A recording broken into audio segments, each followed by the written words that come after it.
Il a voyagé avec le groupe des héros, un homme ordinaire doté de l'étrange capacité de copier leurs compétences. À la fin de leur périple, il était devenu assez fort pour vaincre le roi démon lui-même. Pourtant, il a laissé toute la gloire à son ami. Aujourd'hui, il a fui les feux des projecteurs pour s'installer dans les dangereuses terres frontalières, rêvant de construire un village paisible pour lui et ses compagnons. Mais les terres frontalières ne sont pas un havre de paix. Les monstres s'y rassemblent, d'anciens mystères se réveillent, et son pouvoir de copie devient plus puissant que jamais. Que se passe-t-il quand un illustre inconnu qui a surpassé tous les héros existants essaie de vivre librement? C'est ce que nous allons voir. L'histoire commence avec le protagoniste Cray en plein combat acharné contre un seigneur démon. Son adversaire à l'agonie s'exclama avec un sourire narquois. Il n'arrivait pas à croire que lui, le seigneur démon, ait été vaincu par un guerrier inconnu. Il lui demanda son nom. Le protagoniste se mit en garde, lui dit son nom et ajouta qu'il n'était qu'un porteur dans le groupe du héros. Un simple villageois. Dans un dernier souffle, le seigneur démon parla avec regret. Il pensait avoir été vaincu par un grand chevalier sacré, mais il s'agissait en fait d'un simple villageois. Quelle ironie! Notre héros lui demanda s'il avait autre chose à dire. Le démon répondit « Oui ». Le protagoniste le regarda et dit qu'il avait compris. Sur ces mots, le protagoniste abattit son épée et mit un terme au règne du roi démon une bonne fois pour toutes. Yok, étendu au sol, regarda le démon vaincu avec surprise et dit « Il a vaincu le seigneur démon tout seul ». Cray remarqua avec joie que le prince avait repris connaissance et s'exclama « C'est une très bonne nouvelle ». Yok lui demanda perplexe « C'est toi qui as vaincu ce puissant adversaire ?» Notre héros répondit un peu gêné « On peut dire ça ». Il tituba et ajouta « Encore un petit effort et je tombe dans les pommes ». Le protagoniste fit teinte son épée et Yok remarqua avec stupéfaction « C'est mon épée sacrée, le voile d'Aaron ». Le protagoniste se reprit et répondit « Oui, pardonne-moi. Mon épée était brisée alors j'ai pris la tienne sans demander. » Le prince se releva et lui demanda surpris « Comment as-tu fait? C'est une épée sacrée après tout. Personne ne peut la toucher à l'exception des membres de la famille royale. Se pourrait-il que toi, Cray, tu sois mon frère illégitime? » Le protagoniste eut un petit rire. « Bien sûr! » À cet instant, l'épée s'arracha des mains de notre héros et vola jusqu'à celle du prince. Yok regarda avec surprise l'épée retourner dans son fourreau. Le protagoniste, observant avec incrédulité ses mains fumantes, fit remarquer que l'épée sacrée avait vraiment une volonté propre. Elle avait fait une exception dans le seul but de vaincre le seigneur démon. Le protagoniste regarda le prince et ajouta que 3 des 4 rois célestes étaient déjà tombés et que leur armée pouvait donc être considérée comme anéantie. Yok acquiesça, ajoutant qu'en plus la principale menace était la compétence propre du seigneur démon. C'était une capacité qui lui permettait de renforcer les démons et les monstres, ainsi que de les contrôler. Le prince poursuivit. Maintenant que cette compétence avait disparu, personne ne pourrait hériter du trône du seigneur démon. Ils avaient enfin gagné. Alors que les alliés rentraient, Yok s'adressa au protagoniste. C'est la fin de leur voyage pour renverser le seigneur démon. C'est presque triste que tout se soit terminé si vite, n'est-ce pas? Le protagoniste répondit indigné. Tu plaisantes, j'ai failli y passer. Le prince fut d'accord et déclara. Tu as vaincu le Seigneur tout seul. Quand le prophète royal m'a conseillé d'emmener un simple garçon du village avec moi dans mon périple, franchement, j'en ai douté. Mais la prophétie était juste. Le véritable héros, c'est toi, Cray. Le protagoniste le regarda déconcerté. Le prince continua. À notre retour, tu seras proclamé héros. Je te conseille de commencer à écrire un discours dès maintenant. Le protagoniste s'exclama avec stupéfaction. Mais qu'est-ce que tu me racontes? Rock, ignorant de son indignation, dit « Bon, il faut qu'on aille relever Flora et Terrasse. » Cray lui cria indigné « Je ne ferai aucun discours. » Quelques jours plus tard, le roi de leur royaume Altonia, nommé Zeldo, convoqua son fils et s'adressa solennellement à lui et à ses camarades. Il évoqua leur victoire sur le seigneur démon, un grand exploit. Le chancelier Gig Conrad s'exclama faussement surpris « Allons donc, vous l'avez vraiment vaincu. » En entendant ces mots, le protagoniste se souvint que Yok lui avait dit que le chancelier était son pire ennemi. Ça se lisait sur son visage. Jig sourit et s'exclama « C'est tout simplement incroyable. Nous devons offrir des récompenses appropriées à tous les membres du groupe du héros. » Il se tourna vers Flora et Terrasse, notant qu'il pensait qu'elles aussi s'étaient admirablement comportées. Le protagoniste lut dans les pensées du chancelier. Si le troisième prince Yok devenait le héros qui a anéanti le seigneur démon, la succession au trône du premier prince Alton serait compromise. Mais peu importe, le principal était de présenter la victoire de manière à ce que quelqu'un d'autre que Yok en soit responsable. De toute façon, il n'aurait jamais pu le vaincre seul. Il suffisait d'attribuer une partie du mérite à l'un de ses camarades. Le protagoniste était outré par le plan diabolique du chancelier. Flora lui répondit que non à son grand regret. Elle n'avait été d'aucune utilité dans la bataille contre le seigneur démon. Teridus admit également qu'il était dans la même situation. Il ajouta qu'il avait été mis hors de combat assez rapidement et qu'il n'avait donc rien pu faire non plus. Le chancelier n'était pas satisfait de leur réponse. Zelda s'exclama avec surprise. « Impossible! Alors qui l'a vaincu? » Yuk demanda la permission au roi de nommer le héros qui avait vaincu l'ennemi, juré de toute l'humanité le Seigneur des démons. À ce moment-là, le protagoniste prit la parole. Ce n'était autre que son Altesse Yuk. Le prince se tourna et regarda son camarade surpris. Toutes les personnes présentes étaient également complètement stupéfaites par cette nouvelle.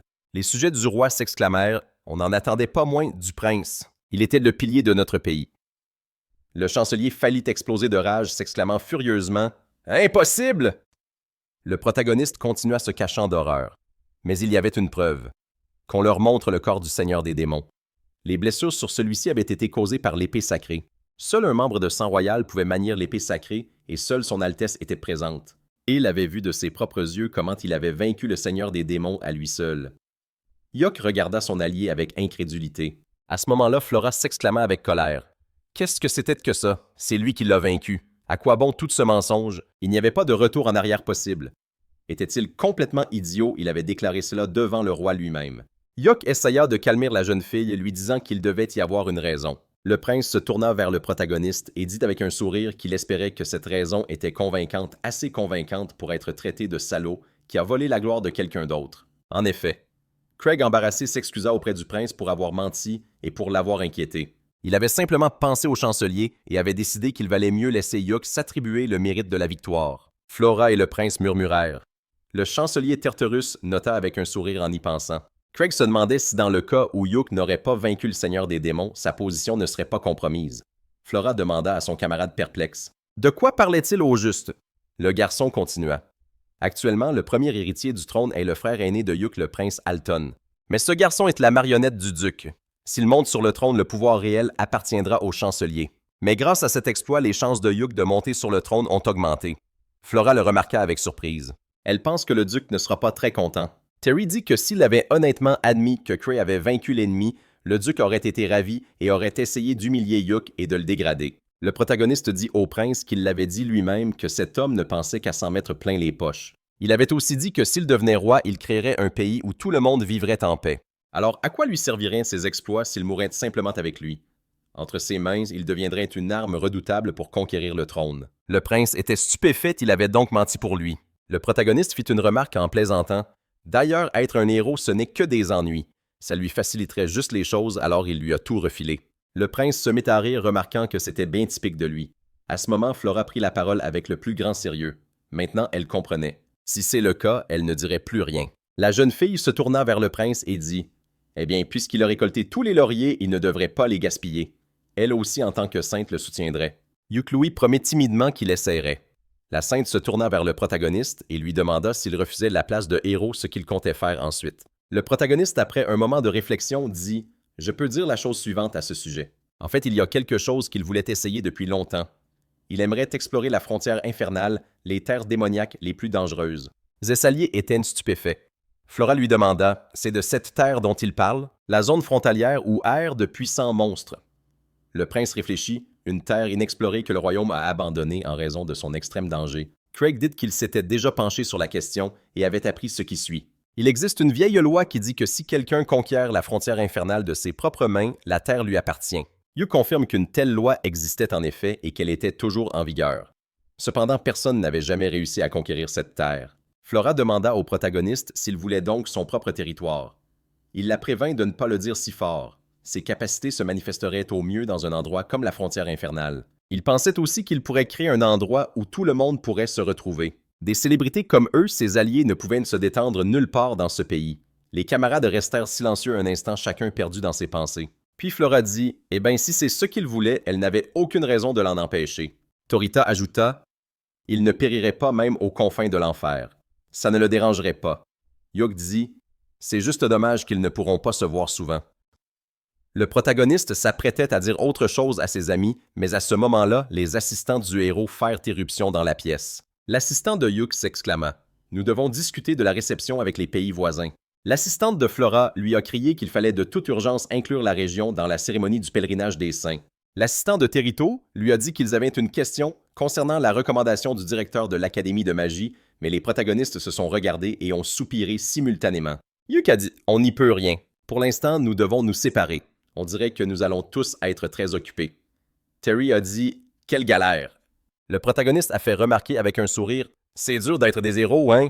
Irrité, Flora a suggéré que ses camarades disent toute la vérité au roi. Yok a dit qu'il était d'accord. Ça ne lui ferait pas de mal de connaître leurs difficultés. Le protagoniste était indigné. « Allons, c'était une blague. » Quelques jours plus tard, le MC, après avoir tout inspecté, a dit « Parfait, les préparatifs sont terminés. Il est temps pour moi de partir. » En passant devant le palais, il a marmonné qu'il devrait dire au revoir à ses amis, mais ils étaient probablement tous occupés avec leurs propres affaires. Et en plus, il n'était plus qu'un simple villageois maintenant. Rien que d'imaginer le temps qu'il faudrait pour lui organiser une rencontre avec le héros, la sainte et le sage, ça faisait peur. Il s'est dit tristement il y a peu, on était toujours ensemble et maintenant on est si éloignés. À ce moment-là, il a soudainement remarqué ses camarades et a tressailli de surprise. Le prince a pris la parole. Après tout, il nous avait bien remarqué. Terry Tusk a grommelé. Si éloigné. Mince alors, s'est exclamé le protagoniste surpris. Pourquoi étaient-ils tous là, Flora lui a dit. Bien sûr qu'ils sont venus lui dire au revoir. S'est-elle exclamé avec colère. Et lui qui comptait filer en douce pour ne déranger personne, mais avec elle, ça ne prenait pas. Le protagoniste lui a répondu confus, mais vous êtes tous occupés. Vous avez vraiment le droit d'être ici. La jeune fille lui a répondu. C'était difficile, bien sûr, mais elle a réussi à s'éclipser en se faisant passer pour une prêtresse. Yukari est a dit, comparé à la bataille contre les 4 rois célestes, se débarrasser des serviteurs, c'est du gâteau. Teridas a dit, ils se sont habitués à moi. Je peux sécher le travail. Le prince le regardant a dit chaleureusement, nous serions venus te dire au revoir quoi qu'il arrive. Tu es un camarade important et tu le seras toujours. Le protagoniste a regardé ses alliés émus et dans un élan d'émotion, il les a tous pris dans ses bras. Ils se sont demandé ce qui lui prenait.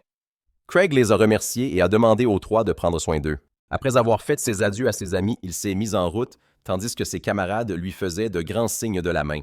Quelque temps d'après, le protagoniste a installé un petit campement, a préparé de la nourriture et s'est dit qu'il restait encore environ 3 jours avant la frontière des enfers. C'était encore un long chemin. Soudain, il a entendu quelqu'un crier et a couru avec enthousiasme dans cette direction. En arrivant à l'endroit d'où venait le cri, Cray a remarqué une charrette et une multitude de loups à proximité. Sans la moindre hésitation, il a utilisé la magie du vent, la compétence lame de vent, et a instantanément anéanti toutes les bêtes. Ensuite, il a regardé l'homme et la femme et leur a demandé s'ils étaient en sécurité. Le marchand grand l'a remercié joyeusement et l'a fait monter dans sa charrette. Peu de temps après, ils se sont remis en route. Le MC l'a remercié d'avoir accepté de le prendre. L'homme s'est retourné avec un sourire et s'est présenté ainsi que sa fille. Rita, la fille du marchand, a dit avec un sourire qu'elle était ravie de le rencontrer et elle l'a également remercié. Le protagoniste a demandé à Grant s'il venait du village d'Emmer. Est-ce le village le plus proche de la frontière des enfers? Le marchand a acquiescé, ajoutant qu'il revenait de leurs achats dans la capitale. Il a demandé à leur sauveur comment il avait bien pu se retrouver dans un endroit aussi reculé. Cray a répondu avec un sourire qu'il se dirigeait vers la frontière des enfers. Si possible, pourrait-il lui parler de cet endroit? Grant et Rita ont été très surpris par cela et lui ont demandé s'il se dirigeait bien vers la frontière des enfers. Le marchand a fait remarquer qu'à son avis, il valait mieux le voir de ses propres yeux que d'écouter des histoires. Pendant ce temps, dans la cour du château d'Altonia-Yuk buvait du thé. Le duc Gig l'a interpellé et a dit « Ah, vous voilà ». Le prince a répondu avec un sourire qu'il était inhabituel de sa part de lui rendre visite. Serait-il arrivé quelque chose? Le duc a eu un sourire en coin, pensant qu'il n'avait pas encore eu le temps de le féliciter comme il se doit pour sa victoire sur le Seigneur des démons. Permettez-moi d'accepter mes sincères félicitations. Vous êtes notre sauveur héroïque. Votre père doit être fier de vous. Cependant, quelque chose le troublait. Était-ce vraiment lui qui avait vaincu le Seigneur des démons? Yok a réagi avec irritation, mais l'a dissimulé et a demandé à Gig avec un sourire « Pourquoi une telle question? L'examen n'a-t-il pas montré que les blessures sur le corps correspondaient à celles de votre épée sacrée? » Le chancelier a acquiescé, ajoutant qu'il ne doutait pas que le cadavre avait été tué par lui. Il a seulement demandé « Était-ce vraiment le corps du Seigneur des démons? » C'est tout ce qu'il voulait savoir. Personne n'a jamais vu le visage du Seigneur des démons. Serait-il possible qu'un démon quelconque ait été tué et que son corps ait été fait passer pour celui du roi des démons? Le chancelier a poursuivi en disant que bien sûr, il ne remettait pas en question ses exploits. Mais pourrait-il fournir la preuve que sa puissance était suffisante pour vaincre le Seigneur des démons? Ye marqua une pause perplexe. À en juger par son comportement, était-il certain de ne pas être celui qui avait vaincu le roi démon? Il cherchait simplement à l'humilier. Le prince lui demanda avec un sourire.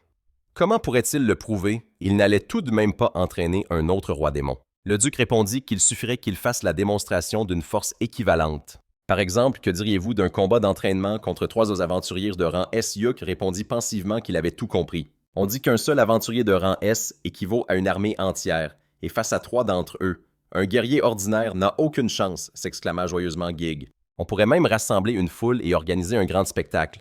Tout le monde voudra voir la force de son Altesse de ses propres yeux. Le prince marqua une pause, comprenant que le chancelier voulait qu'il se ridiculise en perdant contre les aventuriers. Cela ferait sûrement chuter sa popularité auprès du peuple. Malheureusement, la supposition du duc était logique. Il n'avait vraiment pas la force de vaincre le roi démon, mais il ne permettrait pas que le titre de héros qu'il avait accepté de son ami soit sali par de basses intrigues. Le prince réfléchit un instant, puis sourit en acceptant son offre. Pendant ce temps, dans la calèche, Gran annonça que la frontière était déjà visible. Le protagoniste, regardant autour de lui, vit une forêt vaste et dense et demanda à l'homme perplexe « C'est ça la frontière de l'enfer ». Explorer la frontière de l'enfer s'annonçait intéressant. Quelque temps plus tard, ils arrivèrent au village d'Emmer. Gran l'interpella, remarquant que c'était déjà le soir. Il devrait peut-être attendre demain pour atteindre la frontière. Cray accepta sa proposition et demanda s'il y avait une auberge au village où il pourrait rester environ 1 mois. Voyant la réaction du marchand, le protagoniste en déduisit que non. Rita lui demanda joyeusement pourquoi, dans ce cas, il ne viendrait pas loger chez eux. Il la remercia pour son offre, mais lui fit remarquer qu'elle ne devrait pas proposer une telle chose à un inconnu. C'est encore une jeune fille. Elle sourit et dit que ce n'était pas un problème. Le protagoniste interpella le marchand et lui demanda si ça le dérangeait. Gran sourit et dit « Pourquoi pas, il nous a sauvés des monstres. Il faut bien le remercier d'une manière ou d'une autre. » Le protagoniste hésita voulant refuser, mais finit par accepter, précisant que ce serait jusqu'à ce qu'il construise sa maison. Le lendemain matin, il se réveilla et descendit. Rita le salua immédiatement.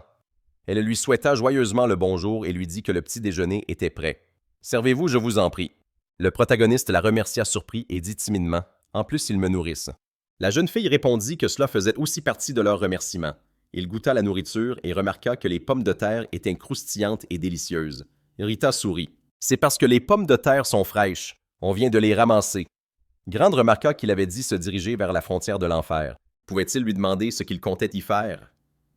Le protagoniste répondit avec un sourire qu'il était venu pour développer cet endroit. Le marchand expliqua qu'il avait lui aussi rêvé de le développer un jour. Après tout, il vivait dans les terres frontalières, mais il avait vite abandonné. Rita s'exclama avec enthousiasme que la frontière de l'enfer était très dangereuse. Il savait que des bêtes magiques d'une puissance incroyable y vivaient, n'est-ce pas? Le protagoniste répondit avec un sourire. Bien sûr qu'il le savait, mais il devait admettre qu'il était assez confiant en ses capacités. Il l'avait bien vu se battre. La jeune fille acquiesça, ajoutant qu'on ne pouvait pas le nier. C'était incroyable. Grant fit remarquer que c'était la première fois qu'il voyait une magie aussi puissante. Il devait avoir une très bonne graine de talent. Le protagoniste sourit et répondit « Non-évaluation et imitation ». Ce sont les 2 seules graines que j'ai. Le marchand s'exclama perplexe. « Quoi? Impossible! Ce sont des graines ordinaires. » Rita demanda pensivement si elle ne se trompait pas. Et si la graine de talent était accordée par Dieu à la naissance, cela était déterminé à l'Église. Le protagoniste acquiesça et expliqua que si une personne avait la graine de talent d'épéiste, alors elle avait un talent pour l'escrime. Si c'était mage, alors elle avait un talent pour la magie. Bien sûr, le talent nécessite de l'entraînement pour être développé, mais c'est une sorte d'indicateur du chemin qui peut mener au succès. Quelqu'un avec une graine de combat peut évidemment devenir un puissant guerrier, mais dans son cas, demanda à nouveau. Rita avait-il évaluation et imitation? Grant fit remarquer que ces graines étaient assez communes. Bien sûr, il était inhabituel d'en avoir 2, mais quand même. Le protagoniste répondit avec un sourire qu'il ne fallait pas s'attendre à grand-chose. Il était simplement un peu meilleur pour évaluer les objets et maîtrisait facilement l'imitation. La jeune fille lui demanda s'il était si fort même sans talent de combat. Au contraire, c'était encore plus stupéfiant. Le protagoniste se souvint avec surprise comment il avait dit à Térus qu'il pensait être de peu d'aide avec ses graines de talent. À ce moment-là, le Seigneur avait répondu avec un sourire que la vie d'une personne n'est pas prédéterminée par une graine de talent, mais qu'elle change plutôt au gré des rencontres.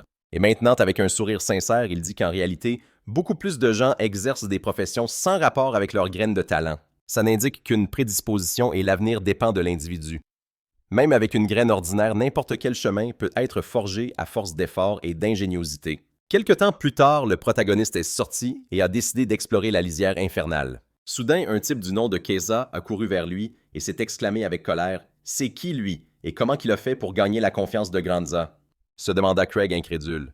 « C'est un péquenot ou quoi? Il se méfie des étrangers? » Le protagoniste a répondu qu'il n'avait gagné la confiance de personne. Le type parlait agressivement. Il ne sait pas quelles belles paroles il leur a racontées, mais il ne devait pas s'attendre à ce que les autres villageois l'acceptent, surtout pas lui. Il n'aime pas les étrangers et lui conseille de déguerpir d'ici rapidement. Il l'avait prévenu. Après ces mots, le type s'est enfui en courant. Le protagoniste a regardé autour de lui confus et a remarqué qu'il semblait ne pas l'apprécier. Il a jeté un coup d'œil aux villageois qui se tenaient à proximité. Ils se sont tous brusquement détournés de lui. Le protagoniste y a réfléchi. Il était très probablement la première personne à vouloir s'installer si près de la lisière de l'enfer. La méfiance de ces gens était tout à fait justifiée. Bon, puisqu'ils comptaient vivre ici, ils allaient être voisins. Il faudrait essayer de réduire la distance petit à petit. Quelque temps après, il a atteint l'entrée de la lisière infernale. Le protagoniste, en regardant autour de lui, a remarqué que ça ressemblait à une forêt ordinaire. Il ne sentait aucun monstre à proximité. Grant avait dit que les herbes médicinales cueillies ici étaient la source de revenus du village. Soudain, il a remarqué les énormes plantes flétries qui marquaient l'entrée du royaume infernal. Le protagoniste s'est avancé et en regardant autour de lui, a commencé à remarquer que les plantes étaient fanées. Il s'est dit que c'était probablement dû à l'énergie magique trop concentrée. Une personne avec peu de pouvoir magique pourrait mourir simplement en entrant ici. Il a pensé, alors c'est ici que commence le royaume infernal. Bon d'accord, il va voir à quel point cette énergie magique est puissante. Soudain, le protagoniste a senti une aura incroyablement oppressante et a remarqué que même l'air avait changé. Cet endroit n'était définitivement pas fait pour se promener. Il a entendu un bruissement dans une direction et a tourné son regard par là. Cray a activé sa compétence d'évaluation et a réalisé qu'il faisait face à un gobelin avec une puissance de combat de B, plus une intelligence de A et une capacité spéciale, une fertilité élevée. Il y en avait plusieurs. Il pensait que des monstres de si bas niveau n'existeraient pas ici, bien que leur puissance de combat soit d'un tout autre ordre que celle des gobelins ordinaires. Eh bien, juste ce qu'il faut pour s'échauffer. Le protagoniste s'apprêtait à dégainer son arme. Quand les gobelins se sont tournés pour le regarder perplexe, le protagoniste a été surpris. L'avait-il remarqué? Il avait pourtant dissimulé sa présence. En regardant les monstres s'approcher rapidement de lui, il a remarqué qu'ils étaient aussi très rapides. Il a dégainé son épée et, attendant le bon moment, a balancé son arme, les tranchant en deux. Cray a regardé les ennemis à terre et s'est dit « Mais quand même des gobelins restent des gobelins. En apparence ordinaire, mais leur vitesse est démente. Est-ce que tout ça est dû à l'influence de la lisière infernale? Peut-être que la densité de l'énergie magique ici augmente la force des monstres. Le protagoniste a retiré une pierre magique de l'un des gobelins et a été surpris par sa taille. Elle était aussi légèrement plus grande que la normale. Le protagoniste y a réfléchi. Il semblait que maîtriser cet endroit serait difficile à moins qu'il ne fasse quelque chose avec cette énergie magique. Mais cet endroit lui plaisait. Il a décidé d'explorer un peu plus. Il a été émerveillé par tant de choses ici. Des plantes et des fleurs immenses, d'étranges petites créatures de petits dragons qu'il a à peine réussi à repousser. Quelque temps plus tard, il est retourné au village. Rita l'a félicité pour son retour et il lui a dit qu'il était rentré. La jeune fille a remarqué à quel point il était revenu vite. Il avait prévu d'aller voir la lisière infernale. Le protagoniste a répondu qu'il y était déjà allé. Il a ajouté que c'était un endroit très intéressant. Rita était stupéfaite, mais ce n'était que le début de l'après-midi et il était déjà de retour. Craig a dit un peu embarrassé. « Eh bien oui, j'ai collecté beaucoup de pierres magiques.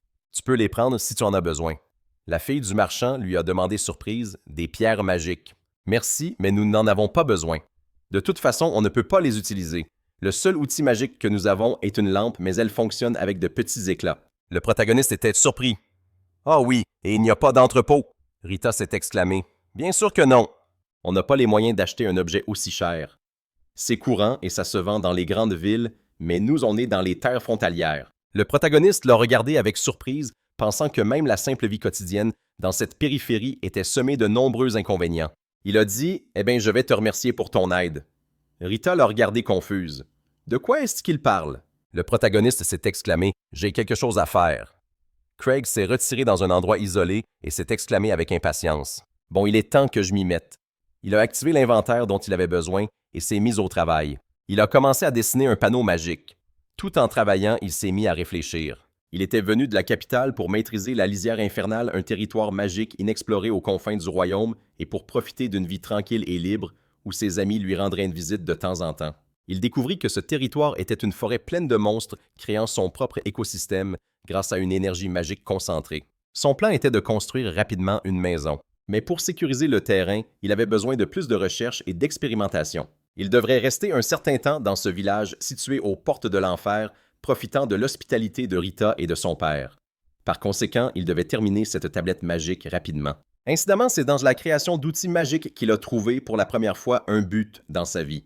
Quand il a quitté le village où il n'avait pas sa place et venait de rejoindre le groupe des héros, tout le monde était amical avec lui. Bien qu'il soit un fardeau avec des compétences médiocres, ils l'ont protégé. Des monstres lui ont même appris à lire et à écrire et lui ont fait sentir qu'il était utile. Il se souvint de l'incident survenu le premier jour de leur rencontre. Quand Yook a frappé à sa porte le matin et lui a demandé s'il était réveillé en le voyant confirmer, le prince a ri de son expression perplexe et lui a souhaité une bonne journée. Il a salué Yook avec étonnement. Pour lui qui était complètement seul, se réveiller avec quelqu'un et partager un repas était la plus grande des joies. Il ne se souciait pas de vaincre le Seigneur des démons, mais il voulait au moins d'une manière ou d'une autre remercier les personnes qui avaient changé sa vie.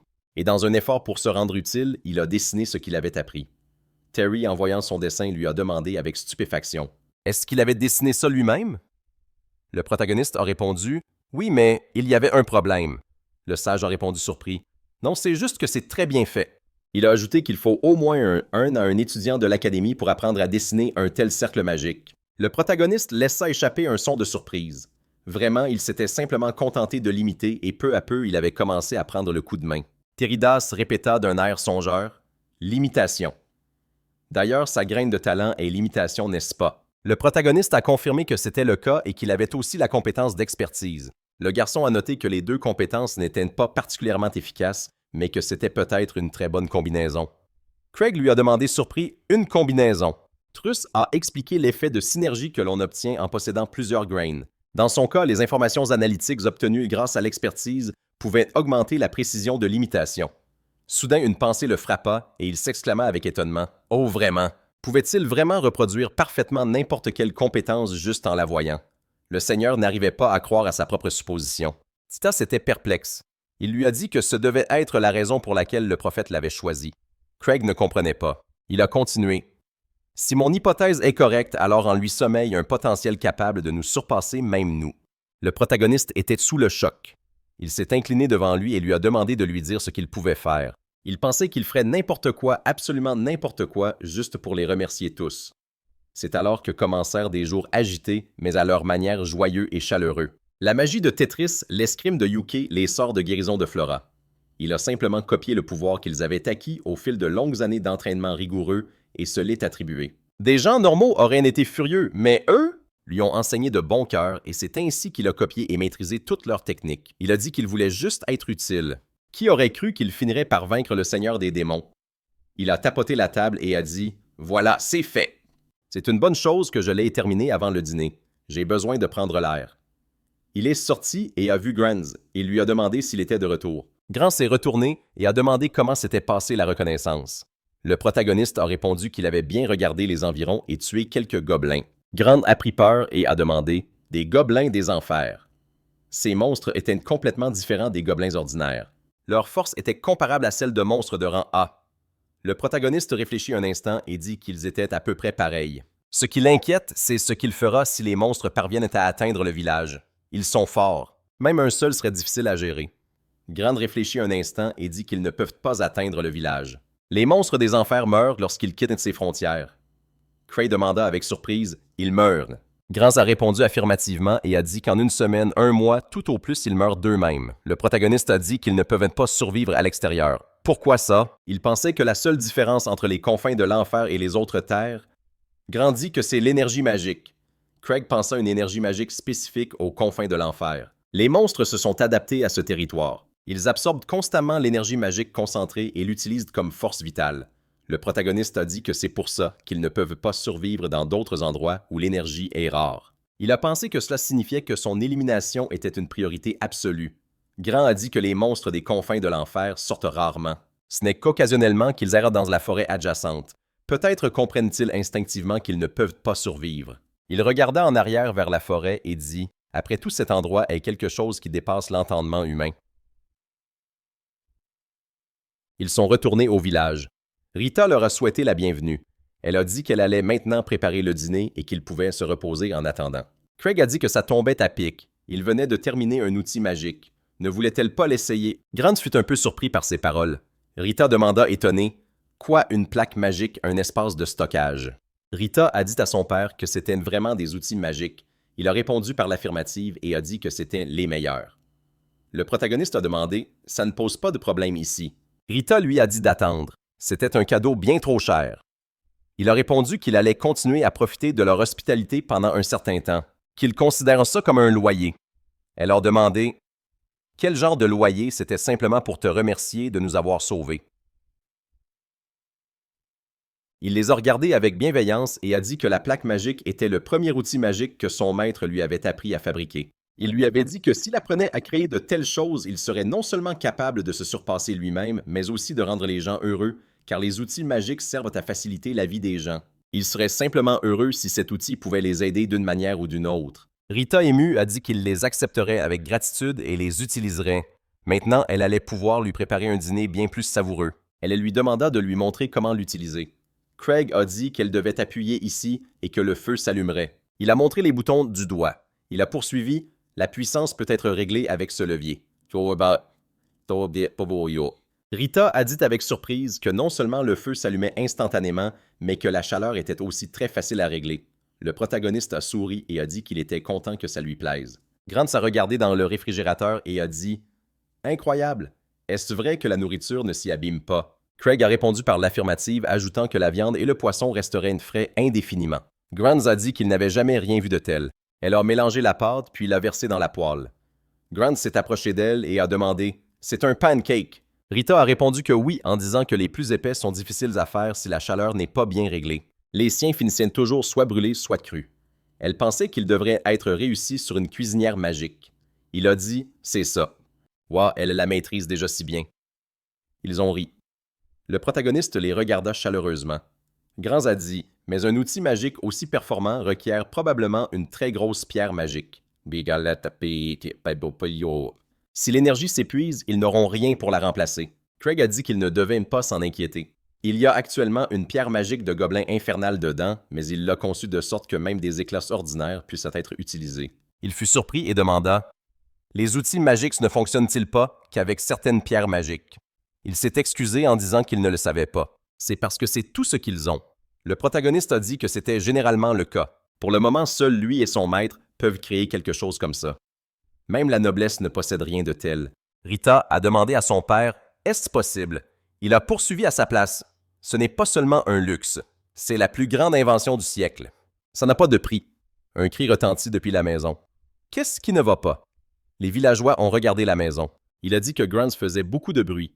Elle a répondu par l'affirmative et a dit que le gars qui leur avait sauvé la vie vivait actuellement avec eux. L'homme a dit qu'il craignait que ce soit un personnage louche, mais à première vue, il semblait être une bonne personne. Il s'est mis en colère et a dit qu'il ne le duperait pas. Il le démasquerait à coup sûr. Ils utilisaient l'outil magique à plein régime.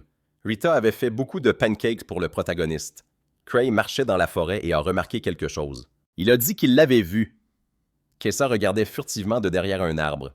Il a demandé comment il connaissait son nom. Le protagoniste a répondu que Grant lui avait dit que son père était le chef de la garde locale, n'est-ce pas? Craig a dit qu'il était au courant. La lisière des enfers commence un peu plus loin. Il ferait mieux de rentrer chez lui. Il a crié qu'il savait aussi qu'il fallait surveiller les étrangers. Il n'allait faire de mal à personne. Grant lui avait parlé de lui, n'est-ce pas? Il aurait pu le tromper. Oncle Grant était trop gentil. Kessa s'est énervé et lui a dit d'arrêter. Il savait ce qu'il manigançait. Le protagoniste s'est tourné vers lui. Il a poursuivi en disant qu'il devait avouer. Il avait des vues sur Rita. Tant qu'il serait en vie, il ne lui mettrait pas la main dessus. Craig a été choqué par ces paroles. Il s'est dit que c'était donc ça la jeunesse. Kessa ne se calmait toujours pas. « À qui tu parles? » Il fallait qu'il s'arrête. À qui parlait-il? Il ne devait pas l'ignorer. Le protagoniste l'a ignoré et a continué son chemin. Kessa s'est dit que c'était un idiot. Avait-il vraiment dépassé les bornes? Il s'est souvenu de ses paroles lui disant de ne pas aller seul dans la forêt. Il devrait rentrer chez lui. Craig n'était pas du tout une mauvaise personne. Elle a confirmé ses dires et a ajouté qu'il les avait sauvés. Il avait tué tout un tas de monstres en un clin d'œil. Il était tout simplement incroyable. Kessa est devenu encore plus en colère. Il a juré et est reparti en courant. Le protagoniste s'est dit que pour lui, il était un personnage suspect apparaissant à côté de la fille de ses rêves et que bien sûr il serait sur les nerfs. Bon pour la tranquillité d'esprit du jeune Kessa, il doit rapidement se construire une maison et déménager. Mais d'abord, il avait besoin de se dégourdir les jambes. Il a utilisé la magie du vent et a coupé 3 arbres en 2. Puis il a utilisé sa compétence et s'est dit qu'avec la magie de l'eau, il extrairait toute l'humidité du bois. Avec la magie de la terre, il préparerait le terrain. Il ne lui restait plus qu'à tout assembler par la pensée. Il a soulevé les bûches dans les airs et les a empilées. Il a dit « Et voilà ». Les bûches sont devenues un toit. Il a dit Eh bien, le résultat est plutôt pas mal. Modèle. Sans les arbres, plus de lumière pénétrait et en voyant ça, on n'aurait jamais deviné que quelqu'un venait de vivre un enfer. Cependant, si c'était si simple, les gens auraient colonisé cet endroit depuis bien longtemps. Ce qui le dérangeait, c'est que le royaume essayait de développer ses terres depuis des temps immémoriaux, mais c'était comme si aucun humain n'y avait jamais mis les pieds. Il est retourné en ville et a remarqué la foule. Il leur a demandé s'ils le cherchaient dans les champs. Il leur a dit qu'il n'était pas là. On lui a demandé ce qui s'était passé au lac. On lui a demandé quand il avait disparu. Craig a demandé si quelque chose était arrivé. Non. Mais Arzam s'est retourné et a dit qu'il était le type qui vivait à Geras. Arzam était le père de Queza. Il a détourné le regard et a dit « Voilà le problème. » Bon, maintenant, Queza n'est pas rentré à la maison. Le MC surpris a demandé « Quoi? » Il a continué en expliquant qu'ils avaient une règle d'or. Une fois le soleil couché, personne n'était autorisé à quitter le village. La forêt était dangereuse la nuit et des monstres pouvaient surgir de la lisière. D'habitude, il est toujours à la maison à cette heure-ci, mais maintenant, il fait nuit et il est toujours introuvable. Il a dit qu'il espérait qu'il s'était juste endormi quelque part dans le village. Craig n'a pas répondu. Arzam est parti en courant disant qu'il allait fouiller encore un peu le village puis aller dans la forêt. Il lui a demandé de prévenir tout le monde s'il voyait le gamin. Le MC s'est dit que le gamin l'avait suivi. Il devait vérifier. Il a utilisé une magie de recherche. Des traînées blanches sont apparues autour de lui. Il a pensé qu'à l'intérieur du village, il ne pouvait pas sentir son aura. Après tout, il était quelque part dans la forêt. Il s'est dit qu'il devait le rattraper. Craig s'est rapidement dirigé vers la forêt, se disant que sa magie de recherche n'avait une portée que de 2 km. Teridas pouvait le sentir à 5 km de distance, mais si la portée n'était pas suffisante, il compenserait avec la vitesse. Il lancerait le sort tout en courant. Le MC a vu un éclair de lumière blanche. Il s'en est approché et s'est dit qu'il l'avait trouvé. À 2 km, il semblait en vie. Attends! Il a senti qu'il y avait l'aura d'un monstre énorme autour de lui. Craig s'est dirigé résolument vers lui et lui a crié de ne pas bouger et de l'attendre. Kessa était assis parmi les buissons. Il s'est caché derrière un rocher et a couvert sa bouche avec ses mains pour ne pas faire de bruit. Un monstre énorme est passé à proximité. Il s'est dit que c'était un monstre de la lisière et en plus un énorme grizzly roux. Merde, pourquoi ce monstre en particulier est-il sorti maintenant? Et si son père partait à sa recherche, si tous les villageois l'aidaient? Il a imaginé ce qui se passerait si le grizzly attaquait son père. Kessa était terrifié. Il s'est dit qu'il devait à tout prix s'échapper et avertir tout le monde de ne pas aller dans la forêt. Il a entendu des bruits. Kessa a jeté un coup d'œil. Il a vu un monstre couché. Il a pensé qu'il dormait. Il s'est dirigé vers lui en se disant que c'était sa chance. Kessa est passé à côté de lui, tremblant de tout son corps.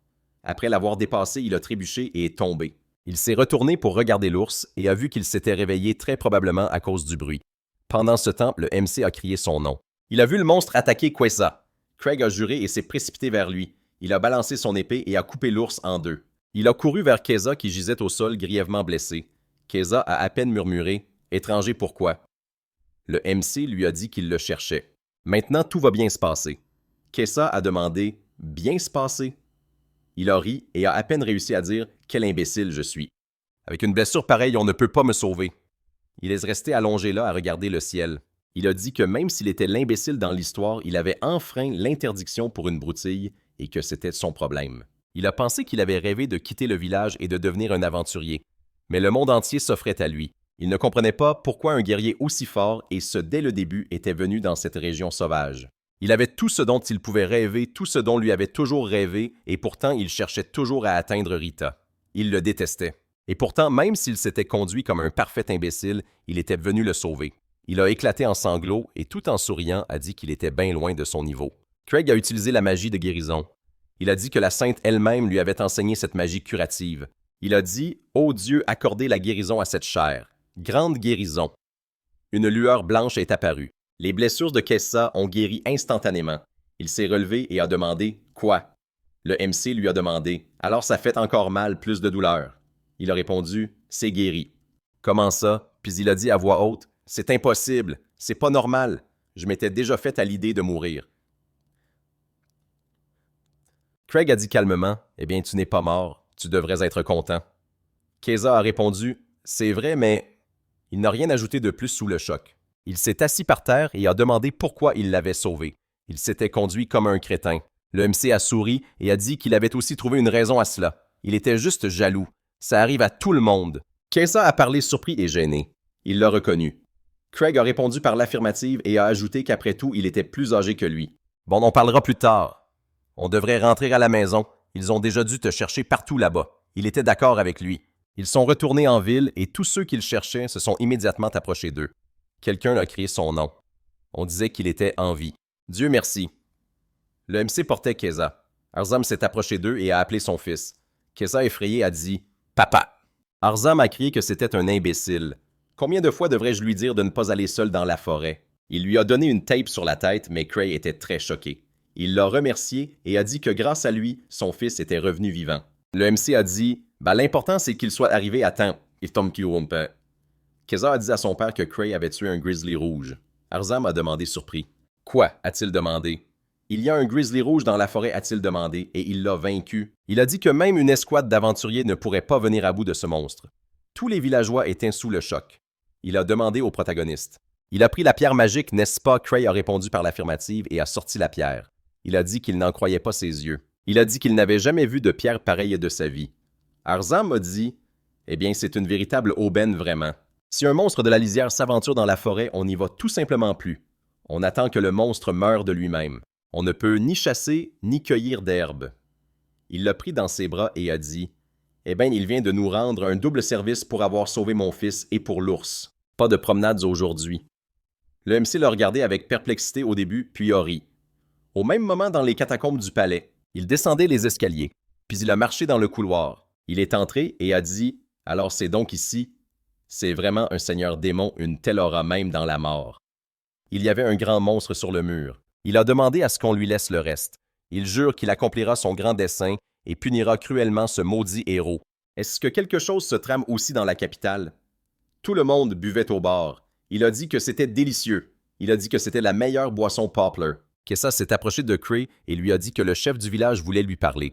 Le MC a interpellé le chef du village. Le vieil homme a dit qu'en tant que chef du village, il se devait de le remercier d'avoir sauvé Keza. Il s'est incliné devant lui. Cray mal à l'aise a dit non. C'est lui qui était reconnaissant qu'on le laisse vivre ici un moment. Il a dit qu'il demanderait de l'aide s'il en avait besoin. Kessa le regarda sans rien dire. Père et fils, ils étaient complètement différents.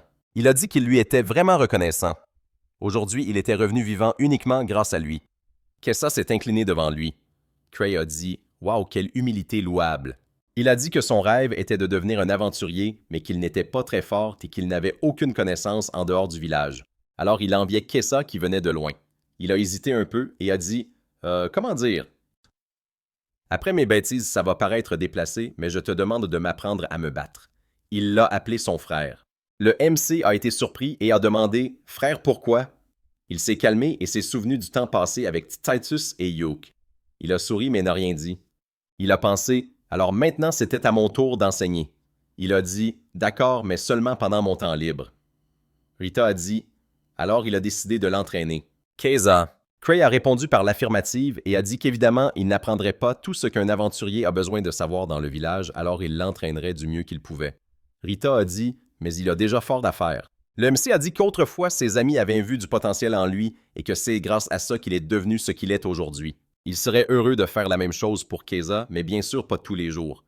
Il l'entraînera pendant ses pauses entre 2 sessions de maîtrise de la lisière. Que son père lui apprenne les bases. Kessa a accepté avec enthousiasme. Il a dit qu'il avait toujours voulu demander pourquoi il essayait même de développer la lisière. Cray a répondu que s'il aménageait les terres là-bas, elles seraient à lui. Il inviterait toute son ancienne équipe chez lui. Kessa a dit qu'il n'était pas nécessaire de s'aventurer dans la lisière pour ça. Le MC a répondu que ces gens-là ne pourraient trouver le repos en paix que là-bas. Rita a demandé la lisière infernale. Kessa a dit que c'était un de ses amis. Cray a dit que c'était sa façon de les remercier, rien de plus. Il le regardait avec enthousiasme. Il a dit que maintenant, il avait encore plus envie de rencontrer ses amis. Ça ne devait certainement pas être des types ordinaires. Il a ri et a dit qu'il serait sans aucun doute surpris. Un jour plus tard, la lisière infernale. Le MC était de nouveau dans la forêt. Il a dit que de toute façon, il devrait voir ce qu'il y avait dans son... Il a été surpris car il a vu 3 arbres immenses devant lui. Il a demandé « Quoi? Est-ce que je me suis trompé de chemin? Ça doit être ça. » Il a regardé un peu plus haut et a vu les rondins qu'il avait récemment installés. Il a dit « Non mais, c'est ce matonnel là-bas. » Les arbres avaient repoussé en une nuit. Maintenant, il comprenait pourquoi tout le monde avait abandonné l'idée d'aménager ses terres. Cray réfléchit un instant et se demanda pourquoi. Le MC s'est retourné et a pensé que c'était dans le sol. Ce n'était pas seulement la magie concentrée dans l'air. Le sol était également saturé d'une puissance magique colossale et les plantes s'en nourrissaient. Il a dit que toute une parcelle de forêt avait poussé en une nuit. Effrayant. Alors que devrais-je faire, pensa Cray. La magie était dans le sol. Il se souvint de son voyage. Il se souvint comment il avait demandé à Terrasse ce qu'il faisait. Terrasse avait répondu que les chambres ici étaient épuisées. Rien ne poussait correctement. Alors il y versait sa magie à la place de l'engrais. Le MC a répondu qu'il ne savait pas qu'on pouvait l'utiliser comme ça. Cray a dit « Et si on faisait l'inverse? Si on aspire toute la magie, qu'adviendra-t-il des plantes? Peu importe. Une sorte d'absorption de magie. Il inversera cette technique Terrasse. Il lui faut quelque chose pour détruire cette magie drainée. Bon, pensa-t-il avant de s'exécuter. 3 jours plus tard, Arzam l'approcha et lui dit que Kessa lui avait raconté qu'il construisait ici. Il veut rembourser une dette. Comment peut-il l'aider? Il était désolé de ne pas pouvoir amener plus de gens. Seul lui pouvait traverser la frontière sans mourir.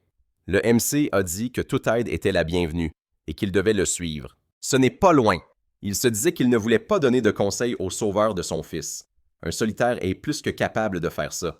Même s'il ne l'écoutera pas, c'est un homme sûr de lui. Il devrait jouer le jeu jusqu'à ce qu'il cède. Craig s'est retourné et a dit qu'il se sentait en fait un peu gêné. Après tout, il était venu spécialement pour l'aider et il avait déjà tout préparé. Il lui montra qu'il avait construit une grande maison sur ce terrain. Arzam fut très surpris et demanda ce que c'était, ce à quoi le MC sourit et répondit que puisqu'il était déjà là, même si ce n'était que pour un thé, il serait son premier invité. Surprise, il ajouta qu'il fallait attendre. La maison était impressionnante, bien sûr, mais la forêt locale poussait plus vite qu'il ne pouvait manier une hache et il était dangereux d'y entrer. Craig a dit « Oh, c'est de ça qu'il voulait parler. Oh, ma pauvre Gloriette. J'ai déjà résolu ce problème. Je peux te montrer comment. » Il a abattu 3 arbres. Il les a montrés du doigt et a dit « D'abord, j'ai défriché la zone où se trouvaient les arbres. » Arzam était sous le choc et s'est contenté d'acquiescer. Craig a dit cela, puis il a superposé 2 sorts. 2 cercles sont apparus sur le sol. Le MC a dit que celui du bas aspire la magie du sol et que celui du haut est le sort le plus féroce de son arsenal. La magie d'en bas nourrit le sort d'en haut. Si le sol est drainé de sa magie, les arbres cesseront de pousser normalement et ralentiront.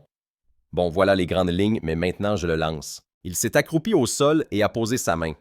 Un vortex est apparu à l'endroit où se trouvaient les cercles. Il a dit que maintenant, il n'y avait plus qu'à attendre que la magie s'épuise. Arzam regardait tout cela avec stupéfaction. Le MC a dit qu'il surveillait depuis quelques jours et que la forêt avait cessé de pousser. Toute la maison reposait sur ce type de sol. Arzam a dit qu'il avait résolu le problème principal en maîtrisant une telle force brute. Eh bien, il allait essayer. Dans ce cas, il ne refuserait pas une tasse. Les boissons pour la prochaine pendaison de crémaillère sont pour lui. Craig a accepté et a dit qu'il avait aussi travaillé sur l'intérieur. Ils se sont dirigés vers la maison, mais soudain Arzam a senti quelque chose. Il s'est retourné et s'est préparé à dégainer son épée. Le MC l'a appelé. Arzam a dit qu'il y avait quelque chose. Craig a répondu qu'il le savait depuis une semaine entière. Si ça n'attaque pas, alors lui non plus. Arzam ne lui a pas répondu, puis il a demandé « Tu es sûr que tout ira bien? » Le MC lui a tapoté l'épaule et a dit « Oh, allez !» Soudain, des bruits se sont fait entendre. Arzam était très effrayé. Craig a dit calmement que s'il se passait quoi que ce soit, il s'en occuperait d'une manière ou d'une autre. Arzam a ri et a dit « Quelle horreur !» Quelqu'un courait rapidement à travers la forêt. Elle s'est dit « Cette personne qui est-ce? S'il ose empiéter sur mon territoire, je devrais me battre. » Académie royale de magie, bâtiment des professeurs bureau de Teridus.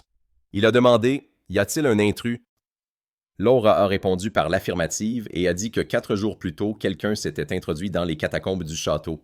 Il semble que rien ne manque. Cependant, Teridus a répondu par l'affirmative et a dit que des artefacts magiques spéciaux y sont conservés, mais que maintenant, on n'a pu s'y introduire que pour... Flora a terminé la phrase à sa place en disant « Le corps du Seigneur démon, mais ce n'est qu'un cadavre. Y reste-t-il de la magie? Il n'a pas pourri que grâce à la magie d'arrêt du temps. » Teridus réfléchit un instant et dit que les voleurs savent peut-être quelque chose qu'eux ignorent. Elle a dit qu'elle préférerait le brûler par sécurité, mais la simple mention de cela ferait réagir Conrad. Il a demandé sarcastiquement « Quoi? » Elle veut détruire une sorte de preuve. Elle s'est mise en colère à crier et a dit « Nous avons vaincu le Seigneur démon. Nous avons sauvé le monde. Pourquoi ne pouvons-nous pas rester tranquilles? » Teridus a dit que vaincre le Seigneur démon n'est qu'une victoire sur l'armée des démons. L'histoire nous enseigne que les gens commenceront ensuite à se massacrer entre eux. L'humanité est condamnée à se battre éternellement. Flora a dit que le conseil continue de lui mettre la pression. Ils exigent un mariage avec Yuk, essayant de la transformer en pion politique. Elle n'a plus de force, comme elle aimerait revoir le MC. Toutes ses pensées vont à son ami lointain. Kessa a balancé son épée et l'a coupée en 2. Le MC a dit qu'il devenait plutôt bon. Il a répondu qu'il pensait commencer à prendre le coup de main. Il lui a demandé comment il allait. Est-ce qu'il quittait vraiment le village pour aller vivre à Hellbound? Il avait besoin qu'il reste avec eux un peu plus longtemps. Craig a répondu qu'il avait eu une idée. Bien sûr, il avait déjà construit la maison. Il ne voulait plus importuner les grands. Il ne devait pas se relâcher en son absence. Kessa a dit qu'il voulait qu'il lui apprenne personnellement. C'était tellement plus facile et plus rapide comme ça. Le MC s'est retourné et lui a dit que la prochaine fois, il évaluerait ses progrès et lui donnerait quelques conseils. Maison de Craig à Hellbound. Il posa une chaise et dit que les meubles avaient rendu l'endroit plus confortable. Il avait fabriqué tous les meubles avec du bois de la région, mais il lui fallait trouver un lit quelque part. Il ne pouvait pas passer son temps à dormir dans un sac de couchage sur un lit rudimentaire. À l'avenir, il devra s'approvisionner en nourriture, construire une maison d'amis et rendre celle-ci vraiment habitable. Peut-être même construire un bain extérieur. Kras soupira et remercia les anciennes lois. Toute la forêt était à sa disposition. Un cadeau du destin sans aucun doute. Le seul inconvénient, c'était que l'accès au village était un peu difficile. Il aimerait entraîner Kessa plus souvent, mais il devait faire des allers-retours pénibles à travers la forêt tous les jours et ça l'épuisait. S'il y avait une route, ce serait plus facile pour lui et Kessa pourrait venir par lui-même. Le MC y réfléchit et se dit qu'il devait arrêter de se lamenter. Pourquoi ne pas en construire une? De toute façon, il avait besoin d'un lit et de culture et il pourrait poser la question de la route aux marchands. Craig quitta la maison. Ils étaient assis à table pour le dîner et le Messie mentionna une route à travers la forêt. Il avait des idées plus folles les unes que les autres. Le MC dit qu'il voulait abattre une partie de la forêt pour tracer une route directe jusqu'à la lisière, mais la forêt nourrit le village. On y chasse et on y fait de la cueillette. Il voulait demander leur avis. Il répondit que c'était une bonne idée et que si le chef du village donnait son accord, tout irait bien. Il devrait lui en parler demain. Il manquait à Rita, elle serait heureuse s'il pouvait venir chez eux plus facilement. Gêné, Rita l'appela. Craig lui demanda si c'était vrai. Elle rougit et répondit avec embarras, mais c'est vrai qu'il se passait toujours quelque chose d'intéressant quand il était là. Si la route est construite, est-ce qu'elle pourra lui rendre visite? Le MC sourit et répondit que oui, ajoutant qu'il prévoyait de fabriquer des artefacts pour repousser les monstres le long du chemin pour que le trajet soit sûr. Rita était ravie. Craig ajouta qu'elle devrait quand même se faire accompagner par quelqu'un, un gars pour la protéger comme Kessa par exemple. Rita demanda.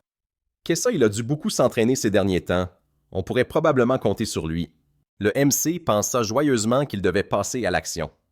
Le lendemain, le chef du village demanda « Wow, une route dans la forêt !» Craig demanda « Est-ce possible ?» Le chef du village répondit surpris qu'il n'y avait aucun problème avec ça.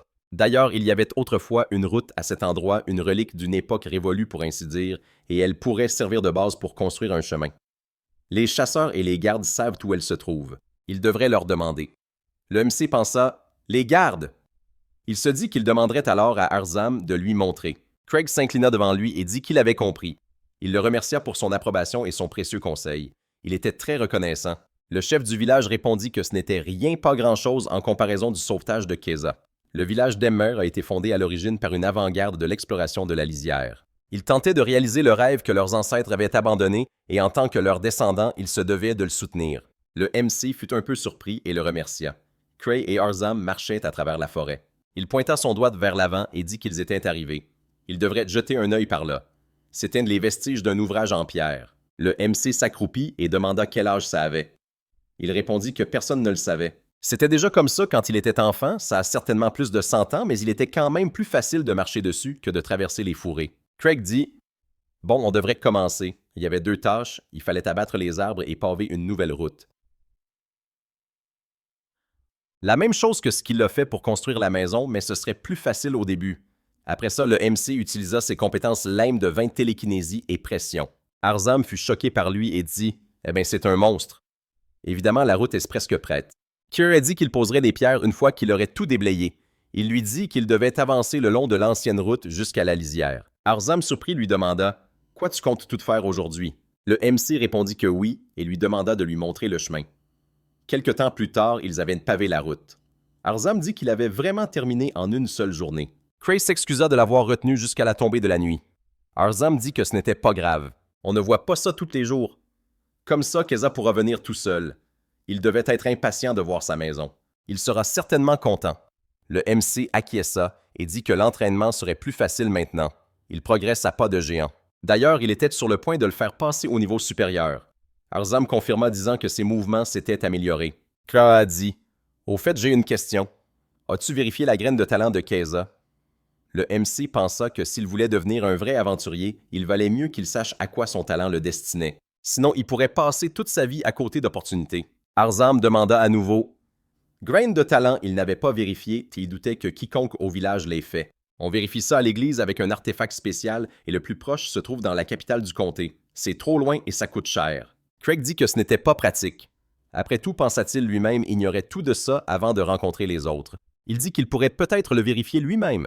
Alors Arzam le regarda et dit « Eh bien, je ne suis pas contre, bien sûr, mais est-ce que tu vas l'emmener jusqu'en ville toi-même? » Craig a répondu par la négative, disant qu'il allait simplement fabriquer un artefact pour faire le test. Arzen a été très surpris par cela et a demandé « Quoi? » Craig a répondu « Eh bien, seule l'Église est autorisée à avoir des détecteurs de dons et la méthode de fabrication est secrète, mais mon mentor m'a appris à les fabriquer, donc pas de problème. » Arzam a dit qu'il en avait marre d'être surpris. Il lui a demandé de lui dire ce qu'il ne pouvait pas se faire. Ce sera prêt pour demain. Le MC a répondu positivement et a demandé s'il voulait lui aussi vérifier son don. Il a demandé « C'est possible ». Craig a répondu « Et pourquoi pas? » Si quelqu'un du village en veut un, il peut venir. Tu préviendras tout le monde. Arzam a répondu positivement et a dit qu'il préviendrait tout le monde à son retour. Il devait y aller. La nuit tombait. Le MC était d'accord avec lui et a dit qu'il devait s'arrêter à utiliser sa magie et à éclairer le chemin. Il a dit que même si la route était pavée, il valait mieux ne pas traverser la forêt dans le noir. Arzam l'a remercié et a dit « Mais c'est beaucoup trop romantique. Tu n'es pas celui que je croyais, n'est-ce pas? » Craig a dit qu'il pouvait le raccompagner en lui tenant la main. Arzam a dit qu'il avait tout vécu en une seule journée, il avait pavé la route, possédait une telle magie et savait même comment fabriquer des artefacts de l'Église. Qui était-il bon sang? Le MC a répondu qu'il était un rêveur déterminé à conquérir ses terres, mais qu'à part ça, il n'était qu'un simple villageois. Le lendemain, Craig a vu que même s'il avait invité ceux qui voulaient venir, c'était tout le village, absolument tout le monde qui s'était rassemblé pour tester ses compétences. Arzam s'est gratté la tête et s'est excusé auprès du MC. Il n'aurait pas dû. Il avait seulement laissé entendre que le test serait gratuit et voilà le résultat. Craig a dit qu'il ne s'attendait pas à ce que tout le village se présente. Il a dit « Bon, eh bien c'est gratuit alors. » Une femme a répondu qu'elle était curieuse de connaître son talent. Arzam a demandé « Où est cet artefact? » Le MC a sorti quelque chose et a dit que c'était là. Il a demandé « C'est ça l'objet. » Ça ressemblait à une simple plaque de fer.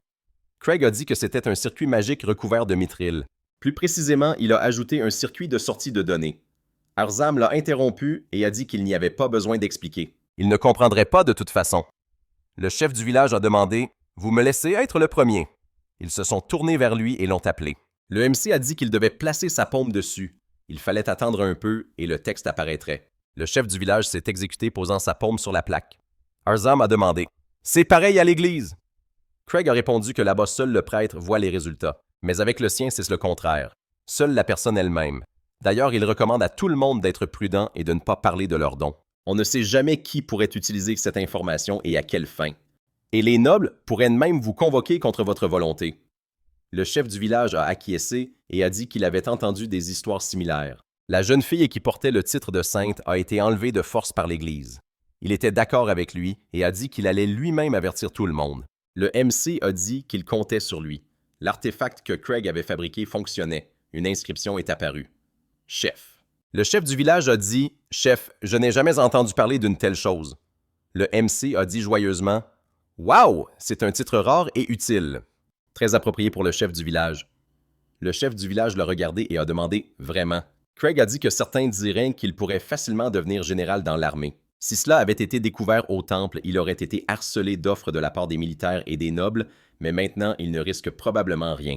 Le chef du village a réfléchi un instant et a dit « Wow, un si grand don dans un corps si frêle. » Le MC lui a demandé s'il regrettait de ne pas l'avoir su plus jeune. Le chef du village a répondu que non, disant que s'il l'avait su à l'époque, il ne mènerait pas une vie aussi paisible aujourd'hui. Il était heureux d'être là où il était. C'était bien comme ça. Craig a dit qu'il comprenait tout. Sa question était déplacée. Il s'en est excusé et s'est incliné. Le chef du village a dit qu'il ne devait pas s'inquiéter et que cela ne concernait que lui. Il lui était reconnaissant du fond du cœur d'avoir donné aux jeunes l'espoir en l'avenir et la foi en leurs capacités. Le MC a trouvé ça honorable et a compris pourquoi il était le chef et le fait que le village survive dans ces conditions difficiles est sûrement grâce à lui. Craig a dit qu'ils devaient venir un par un. Une longue file s'est formée devant de la table. Il a vu le talent du cuisinier alors il savait cuisiner et il a dit qu'il laissait ça à sa femme. Elle a répondu que maintenant il allait devoir s'y mettre. Il a demandé à l'enseignant que cela ne lui convenait pas du tout. Il lui a dit de se taire. Elle a ajouté que pourtant, c'était vrai qu'il écrivait très bien et expliquait bien. Grance a tenu l'artefact dans ses mains et a dit « Diplomate, donc je suis un bon négociateur. Maintenant que j'y pense, j'ai rarement des problèmes lors des transactions. » Le MC a dit qu'il avait aussi un talent puissant capable d'atteindre un haut poste dans l'armée. Pose a posé sa main dessus et une inscription est apparue « Guerrier gardien ». Il a appelé Craig et a demandé ce que « guerrier gardien » signifiait. Le MC a dit qu'il leur avait demandé de rester discret, mais qu'il criait à tout le monde que c'était un talent puissant. Pourtant, c'était bien plus fort que les guerriers ordinaires. Il s'attendait à un talent de combat. Un guerrier gardien ne contrôle pas seulement son aura, mais peut aussi protéger et utiliser de la magie protectrice. Arzam, très surpris, a demandé « Il peut lancer des sorts. » Jamais de la vie, mais pour un garde guerrier gardien, ça sonne plutôt bien. Cray a dit qu'il était quand même content que tout le monde s'amuse autant. Une vraie cérémonie se déroulait généralement sous une tension terrible. Il lui a demandé s'il était sérieux. Le protagoniste a répondu par l'affirmative, disant qu'il avait déjà vu ça 1 ou 2 fois. Il pensait que Yok était souvent sollicité comme porte-bonheur. Il croyait qu'en présence des héros, leur fils recevrait certainement un grand don. Il l'a supplié d'être présent. Puis le prêtre a dit quelque chose comme « patience ou persévérance ». En bref, si vous tombez sur une mauvaise graine, elle s'imprègne et l'horreur absolue commence. Il a dit que pour les nobles, c'est la fin du monde. Cray a expliqué que parfois l'héritier d'une maison est déshérité sur le champ. Arzam a trouvé ça cruel. Le protagoniste a dit que la famille n'est qu'un indicateur de talent. Il pense que ça devrait être pris plus au sérieux, tout comme les gens de ce village. Arzam a ri et a dit que ce ne sont que des idiots. Ils ne comprennent pas l'importance de la chose. Kessa a appelé Cray et lui a dit que c'était enfin leur tour. Rita a dit qu'elle s'en serait bien passée mais que son père avait insisté. Le protagoniste a dit qu'il ne restait plus qu'eux. Ils devaient poser leurs mains ici et attendre. Kessa a posé sa main et a commencé à attendre. À ce moment-là, Cray pensait « Mais ça semble étrange. C'est peut-être quand même une coïncidence. » Le talent de Kessa est sorcier-lame et celui de Rita est maître des instruments magiques. Kessa a demandé si sorcier-lame c'était quelque chose de bien. Rita a dit qu'elle n'avait jamais fabriqué d'outils magiques. Elle a demandé au protagoniste si son talent était normal. Il l'a regardé et a été un peu surpris. Cray était sous le choc et n'a rien dit. Kessa l'a appelé.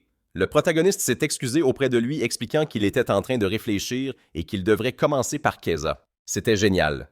Un sorcier-lame est la forme la plus élevée d'un épéiste magique. Il a demandé « la forme la plus élevée ». Cray a répondu qu'un épéiste magique est un hybride entre un mage et un épéiste. Les deux ont leurs formes ultimes, un archimage et un maître d'armes. Et un sorcier-lame est un hybride de ces formes ultimes, c'est-à-dire un maître d'armes et un archimage. Pour être honnête, il n'avait lui-même jamais vu une chose pareille. Kessa était très surpris et a dit qu'il ne comprenait rien, mais que ça avait l'air cool. Le protagoniste a dit « Eh bien, en fait, ça l'est. » Cray s'est dit qu'il avait décidé de vérifier au cas où. Il y a quelque chose comme ça. C'est probablement une bonne chose qu'il l'ait appris ici. Si un sorcier-lame était apparu dans la capitale, ça fait peur d'imaginer ce qui se serait passé. Avec un tel talent, c'est la voie royale pour devenir général. Mais il ne dira rien, sinon il le saura et arrêtera de faire des efforts. Il lui a dit que le sien était assez explicite la forme la plus élevée de fabricant d'outils magiques. Rita a demandé avec surprise « Donc je peux fabriquer divers outils ?» Le protagoniste a répondu « Ça aussi, mais ce talent a bien plus de potentiel. » Par exemple, la création d'artefacts, l'alchimie, la fabrication de potions, les cercles magiques et bien plus encore. Si tu trouvais un moyen de l'utiliser, tu pourrais fabriquer toutes sortes de choses et ton père les vendrait. La jeune fille s'est exclamée étonnée « Quoi, c'est moi qui vais se fabriquer des choses? » Elle n'arrivait même pas à y croire. Le protagoniste lui a demandé si elle voulait qu'il lui apprenne les bases. Il savait comment faire. Rita réfléchit un instant puis répondit timidement « Pas la peine. Je me débrouille très bien comme ça. » Le protagoniste la regarda confus. Il a dû lui demander si elle en était sûre. Il n'allait pas la forcer. Quelque temps après, le protagoniste a dit à Kessa qu'ils allaient devoir changer son plan d'entraînement. Il devait y ajouter la magie. Le garçon incrédule s'est exclamé avec admiration. « Je vais utiliser de la magie. C'est trop génial, j'en ai tellement envie. » Il a dit à son père en passant qu'il allait devenir un sorcier. L'homme le regarda perplexe. Le protagoniste se souvint de tous les villageois et pensa « Étrange. » Tout le monde avait 2 bonnes graines. Rita Kessa, le chef du village grand et Arzam, tous des talents exceptionnels, et le reste des villageois ferait aussi un carton dans la capitale. Ce n'est pas comme si un village entier possédait une graine de talent. Il est généralement admis que les graines de talent sont une pure loterie. Mais et s'il y avait une condition pour les obtenir et que les habitants d'Emmer l'avaient remplie sans le savoir? Lorsque le protagoniste est arrivé au campement, il a surpris la conversation de 2 aventuriers. L'un d'eux disait que s'il avait su ça plus tôt, il roulerait sur l'or dans la capitale à l'heure qu'il est. Le second a ri et a répondu « Eh bien, je dirais la même chose ». Le protagoniste fut surpris par ce qu'il venait d'entendre. Cependant, peu importe comment tout cela s'est produit, le fait est que le village tout entier est rempli de pépites. Il était sur le point d'écrire une lettre. Il pourrait consulter Yok. Pendant qu'il combattait les démons, la plupart des nobles avaient rejoint le parti du premier prince en raison de son absence. Des talents supplémentaires ne lui feraient pas de mal. C'est un homme aux idées larges, donc il n'y aurait pas de problème. Kessa regarda le protagoniste avec surprise et fit une remarque à son père qui était de nouveau perdu dans ses pensées. Arzam se demanda s'il était encore en train de manigancer un truc de fou. La jeune fille s'est tournée vers Keys et a dit que notre héros est à la fois un guerrier puissant et une personne agréable. Que Kessa a de la chance d'avoir un tel mentor. Le garçon s'exclama avec suffisance. Ah oui, Arzam a dit qu'il craignait qu'il ne devienne bien plus qu'un simple mentor. Quelques jours plus tard, le protagoniste arriva sur ses terres, la lisière infernale. Il pensa qu'avant de poursuivre son exploration, il y avait un mystère à résoudre. Ce grizzly rouge qui avait attaqué Kessa. Pourquoi avait-il seulement quitté la lisière? Les créatures locales se nourrissent d'une magie très concentrée et s'aventurent rarement à l'extérieur. Les habitants lui avaient dit que les gobelins se perdaient parfois lorsqu'ils étaient séparés de leur groupe. Mais qu'une créature comme un grizzly rouge apparaisse à l'extérieur, c'était une première, ce qui signifiait que quelque chose d'inhabituel s'y passait. À l'époque, quand le monstre avait attaqué Kessa, s'il avait tardé, ne serait-ce qu'un instant, il aurait été trop tard. Il n'avait pas construit la route pour rien, il ne pouvait pas permettre que cela se reproduise. Il devait découvrir la cause de cette anomalie. Pendant ce temps, le prince lisait sa lettre. Le protagoniste, après d'avoir vaincu un petit sanglier, expira et dit « Ça fera l'affaire ». S'étant préparé une collation, il se dit « Je me suis déjà bien enfoncé. Quelle est la taille de cette frontière ?» Soudain, il sentit une présence derrière lui, quelqu'un qui l'observait. C'était Charlotte de la tribu Veta. Elle lui lança un sort. Mais le protagoniste part à l'attaque à la vitesse de l'éclair. Il regarda dans la crevasse de l'arbre d'où venait le coup et dit « C'est peut-être assez. Que celui ou celle qui est cela sorte. » Quand Charlotte apparut devant lui, le protagoniste pensa avec surprise une beauté surnaturelle et de longues oreilles une elfe. Il lui sourit et demanda « Que diriez-vous d'un peu de viande de monstre ?» La jeune fille lui demanda perplexe ce qu'il venait de dire. Elle pensait qu'il venait d'établir son camp, mais il s'avérait qu'il l'avait attirée. Eh bien, si c'était le cas, elle pouvait tout aussi bien se joindre à lui. Charlotte s'assit à table avec lui et commença à manger. Le protagoniste sirotant son thé la fixait se demandant si elle venait vraiment de lui lancer un sort. Et maintenant, elle se comportait comme s'il prenait le thé au palais. Il ne s'attendait pas à tomber sur une elfe dans le royaume de l'enfer. Le protagoniste demanda à la jeune fille s'ils vivaient tous à Alra, la terre de l'arbre sacré. Charlotte rétorqua « Qui parle, il devrait lui pardonner. » Mais elle l'avait observé tout ce temps. La vue d'un homme se promenant le long de la lisière comme s'il traversait un parc n'était même pas une surprise. C'était une anomalie terrifiante. Le protagoniste gloussa notant qu'elle avait mentionné être suivie, ce qui signifiait qu'elle n'allait pas tourner autour du pot. Il s'exclama « Ah oui, nous ne nous sommes pas encore présentés. » Le héros lui dit son nom, ajoutant qu'il était un humble gars qui voulait développer ses terres. Un villageois en somme. Charlotte se présenta à son tour disant qu'il vivait ici. Le protagoniste surpris lui demanda si tout son clan vivait dans la lisière infernale. Elle lui dit « Bien sûr un peu plus loin au cœur de la forêt. Et cette forêt, contrairement à la croyance populaire, est un endroit bien plus vivant. » La jeune fille ajouta que parmi ceux qu'elle connaissait des elfes, des esprits et des hommes bêtes vivaient ici. Et on dit que des démons habitent dans les profondeurs. Le protagoniste était stupéfait. Même des démons, ce n'était pas possible. Quoique non, tout cela avait du sens. Il y a de nombreux pays dans le monde où les non-humains sont réduits en esclavage. Les elfes éternellement jeunes et les hommes bêtes les plus résistants sont particulièrement prisés. Et quant aux démons, il va sans dire que la mort les attend dans n'importe quel pays car ils sont considérés comme les ennemis naturels des humains. Ainsi, les races persécutées par les humains sont cherchées refuge et ont trouvé leur havre de paix sur la lisière. Charlotte sourit et remarqua « Quel homme perspicace !» Elle ajouta « Bien sûr, la vie ici est dure, mais les humains et les monstres, ils ont simplement choisi le moindre des deux mots. Au moins, ils savent à quoi s'attendre de la part des monstres. Il dit qu'il essaie de reconquérir ses terres. Il faisait de la même chose. Chaque race a reconquis ses territoires à sa manière. Et finalement, chacune a trouvé un nouveau foyer. Le protagoniste pensa avec surprise. Ils avaient déjà fait ce qu'ils voulaient créer un endroit paisible pour ses camarades. Cependant, puisque tant de gens vivaient déjà ici, n'y aurait-il pas des conflits de territoire? Pour eux, il n'était qu'un envahisseur humain venu s'emparer de leur paradis si durement construit. Maintenant, ils comprenaient pourquoi elle l'avait observé. Charlotte avait dit « développement », puis son aura était si terrifiante qu'elle avait supposé qu'il était un assassin envoyé pour les exterminer. Le héros était indigné. Que disait-elle? Son aura était terrifiante. Il était bien sûr toujours prêt à repousser une attaque, mais il n'avait l'intention d'attaquer personne. La jeune fille semblait d'accord, et pourtant pour les elfes, il était l'incarnation de la menace. Ne le voyait-il donc pas, les innombrables esprits rassemblés autour de lui? Le protagoniste regarda autour de lui perplexe et lui demanda confus pourquoi il pouvait les voir. Seuls les elfes avaient cette capacité, et même alors seulement ceux qui avaient le don de spiritualiste. Il pensait que seuls les elfes pouvaient commander aux esprits. Les humains n'avaient tout simplement pas reçu un tel pouvoir. Mais Terrasse avait mentionné qu'il pouvait les voir. Elle l'aurait peut-être cru s'il avait vraiment été un elfe. Le protagoniste demanda à Charlotte « Qu'y a-t-il de si mal à ça ?» L'elfe répondit « Il était une fois une humaine qui, tout comme toi, était hantée par les esprits. On l'appelait l'amante des esprits. Chaque fois qu'elle se laissait emporter par ses émotions, elle provoquait des pluies diluviennes ou des chaleurs étouffantes. » Craig lui demanda surpris « Les esprits célestes changeaient de la météo pour s'adapter à son humeur. C'était pour le moins embarrassant. » La fille continua et tout s'est terminé quand elle a tout fait exploser sur des kilomètres à la ronde, ne laissant derrière elle qu'un cratère géant. Le protagoniste fit de la remarque « Ça pour le coup c'est dangereux. » Charlotte lui demanda « Comprend-il maintenant pourquoi il le considérait comme une menace? » Un homme qui pouvait exploser à tout moment se promenait près de leur maison. Le protagoniste s'excusa penaud de leur avoir fait peur. Il n'était pas vraiment pressé d'exploser lui-même. N'y avait-il aucun moyen de remédier à ça? La jeune fille retira son bracelet et le donna au protagoniste. Il lui demanda « Qu'est-ce que c'est ?» L'elfe répondit qu'il s'agissait d'un bracelet spirituel. Avec lui-même, un humain pouvait demander aux esprits de la forêt d'exaucer n'importe quelle requête. Le protagoniste surpris demanda une clarification. « Donc s'il leur demandait de ne pas le suivre, ils écouteraient, » dit Charlotte. « Exactement.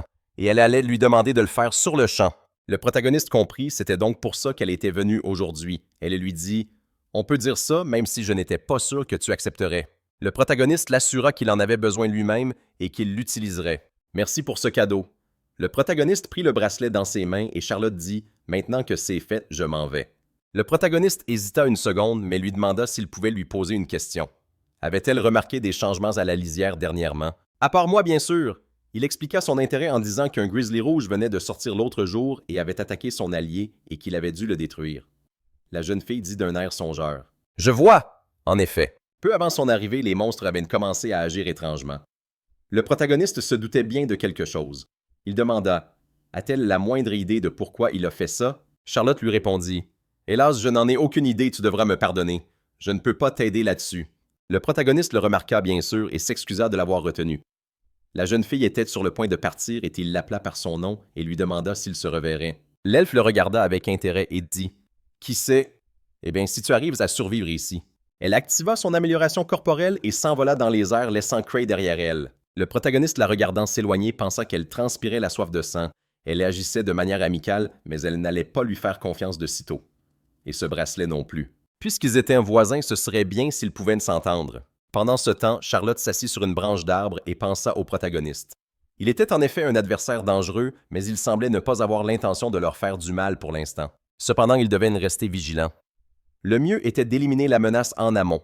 Elle descendit au sol pensant qu'en réalité, elle connaissait la raison pour laquelle le grizzly avait quitté la lisière. Une créature bien plus forte que lui était simplement apparue sur son territoire et il avait été forcé de fuir. Mais eux n'avaient nulle part où aller. Elle s'approcha d'un arbre immense, se souvint de leur plus puissant adversaire et dit avec irritation « Comme si ça ne suffisait pas, voilà que cet homme est apparu. » Mais pourquoi les catastrophes s'enchaînaient-elles les unes après les autres? Pendant ce temps, le village était en émoi.